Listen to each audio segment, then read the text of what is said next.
I mean, I do believe that there has to be an us and them in Canada right now.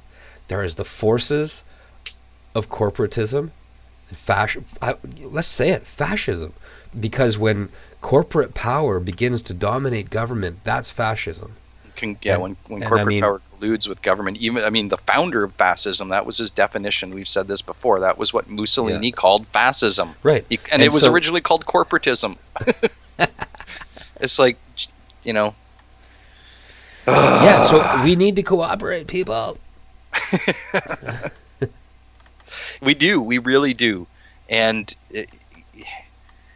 if we don't do it ourselves, you know, and this is, I guess, a quick return and summation to the way that I see going forward with cooperation. If the parties aren't going to do it themselves, then that leaves the voters as the only responsible element left in our system. And we need to vote strategically. And at the same time, if we can drive a strategic vote, instead of expecting and just you know, hitting your party or all three opposition parties with a letter saying I want some formal cooperation, you know, stop banging your head against the cement wall. No. Tell them that your vote is going to go to whoever is best positioned to defeat a conservative, and if they want to get on board and use this to their advantage and realize that both the NDP and the Liberals can pick up seats and then defeat Stephen Harper, you know, then that's the only way that I expect cooperation to happen. Yeah. And, you know, the people who want to write those letters to political parties, that should be your angle. My vote isn't going to a party. My vote is going to defeat Stephen Harper. And if you don't want to get on board, then too bad, because you have an opportunity here. Well said, my friend. Well said. You know, and we've got to let them. We've got to let our parties know that you know, they can go out and brand themselves, but that we're looking at this election cycle differently than past election cycles. Now, on that note, Mike, after you so eloquently made the case yet again for cooperation, do you want to go to a track and then come back and discuss further? Yeah, okay. You know, we should probably at least talk a little bit about the Middle East situation and the UN and all that kind of crap. Yeah, and then after, let's go into that after this song by the Melvins from their Nude with Boots album called The Stupid Creep. This goes out to Stephen Harper.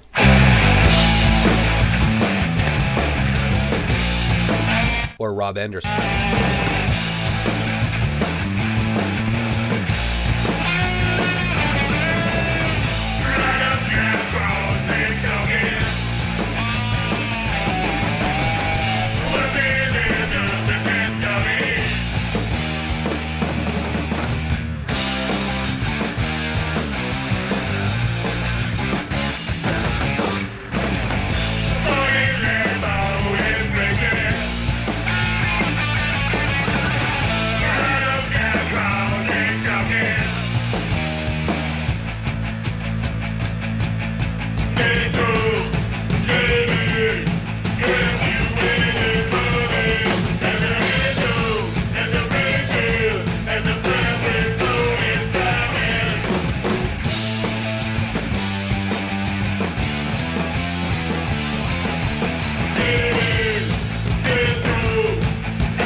That was The Stupid Creep by the Melvins.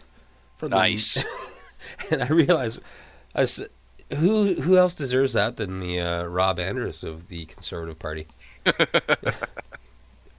For sure. Stupid creep. Exactly. Yeah, that guy never fails to astound me. But it's his job. We established this is his job, man. It's his job. It's what he does. Mm-hmm. Yeah. That is absolutely his job. We should start doing that, going through the various conservatives and label them with their actual real role, you know. and his is definitely extremist jester, agent provocateur. What else could you say?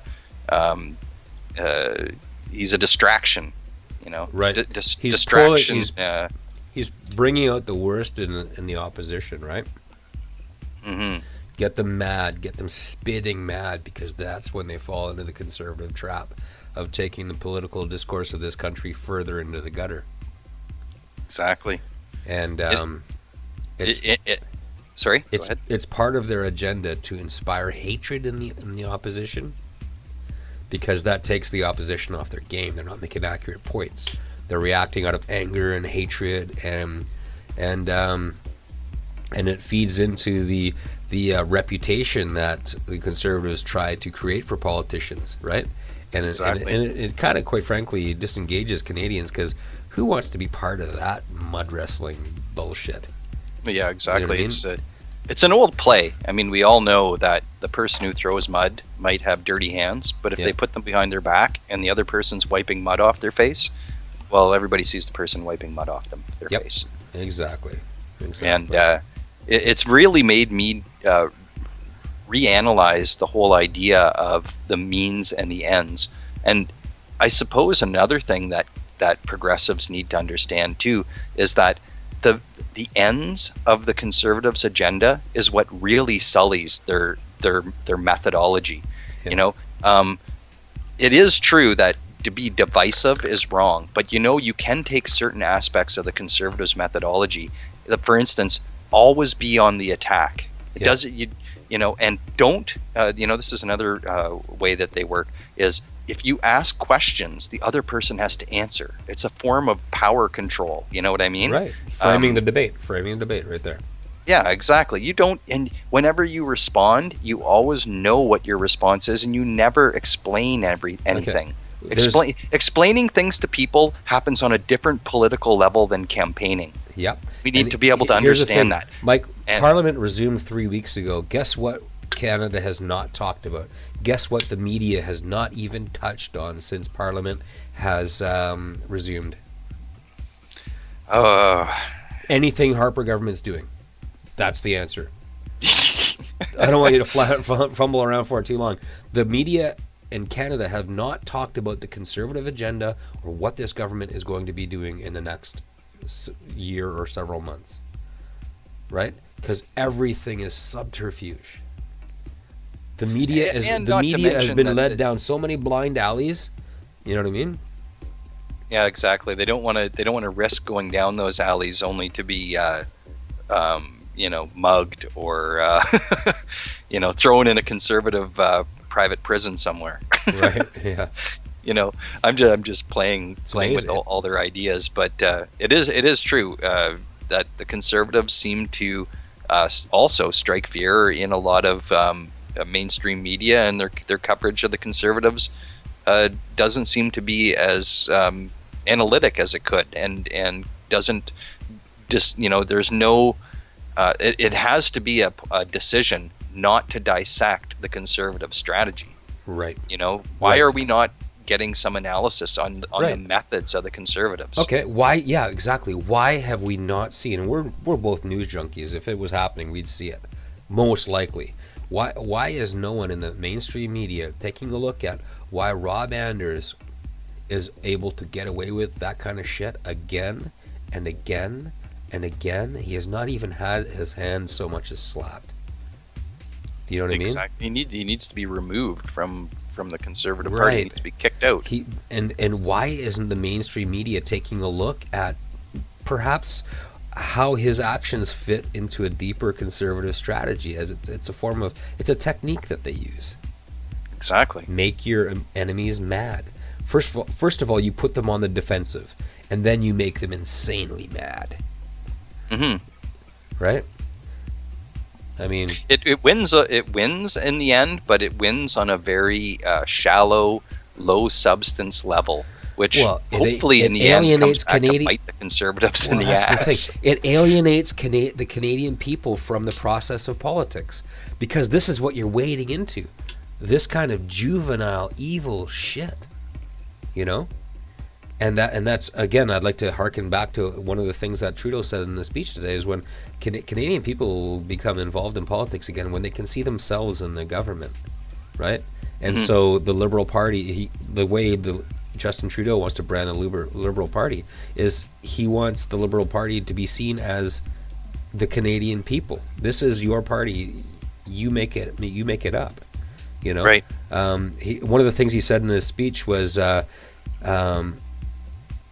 the Liberal Party didn't make Canada. Canada made the Liberal Party. Do you know what I mean? It was a good thing to say. Right. It reminds me of the idea again that it on a positive note that and NDPers and Liberals need to look at each other and see our similarities before we see our differences. And if an NDPer is looking at a Liberal, they need to look at that Liberal and not compare them to Conservatives first, but compare their values to their own values. And because Stephen Harper is being so divisive in Canadian politics and is driving the vote to each extreme, I think we're going to see the Liberals be more left wing than we're expecting them. So I mean, that might be a positive aspect. I mean, when Chrétien was in power and then Martin, okay, someone might legitimately look at the Liberal Party as being right of center. But what it is right now, I mean, sure, but compare that now to the Harper government. Extremely right wing. You can't just, you know what I mean? That's because Harper is now making Jean Chrétien look left wing. Oh, absolutely, or at least moderate or centrist. You know what I mean? Like, there is no comparison. We have to remember that the Liberals, Jean Chrétien kept us out of Iraq. You pointed that out before. Yeah. Even though Medicare, the idea might have come from Tommy Douglas, who was a Liberal prime minister that essentially legislated it. Liberalism and Canada have a deep history together. Mm-hmm. Absolutely, and to compare the liberal governments of the past to this Harper government is very disingenuous, and I'd like to see that stop. I mean, it doesn't make any sense. Absolutely. And again, now that I guess this show is pretty much about cooperation, I guess, eh? And I think it has to be. Yeah. Because I think we still need to be thinking about that, whether we're Liberals or NDPers. Yeah. So or Green. I'd like, just based on something you just said, the argument that the Liberals use against cooperation is that if we seem to be cooperating with socialists, our soft right flank bleeds over to the Conservatives, okay, and helps the Conservatives. Right, so us cooperating with the NDP strengthens the Conservatives. That's the Liberal argument, okay? And does it have merit? I thought that they already bled their entire soft right flank over to the Conservatives and their soft left flank over to the NDP. Harper's actions bleeding some of that back towards them. Yeah, exactly. So I mean, that's the Liberal argument against cooperation. The NDP argument against cooperation, so far as I can surmise, is that the NDP doesn't need to cooperate with the Liberals because look at the path that they're on. They're on the path to power. Like, they go from third to second. Well, what's the next step along that exact line? Well, second to first, obviously, right? And why cooperate with a Liberal Party that's dead in the water, right? Mm-hmm. So just the same way as I don't think the Liberal Party line against cooperation makes any sense. I don't think the NDP line neither of their positions on cooperation make a lot of sense. Because the Liberal Party's not dead. Today we can honestly say and officially say that with Justin Trudeau as their leadership in brackets candidate for now, this party is alive and well. The National Post commissioned a poll from Forum Research that put that said if an election was happening at this moment on the day that the poll was happening, they surveyed 1,700 Canadians, and the poll is accurate within 3 percentage points 19 times out of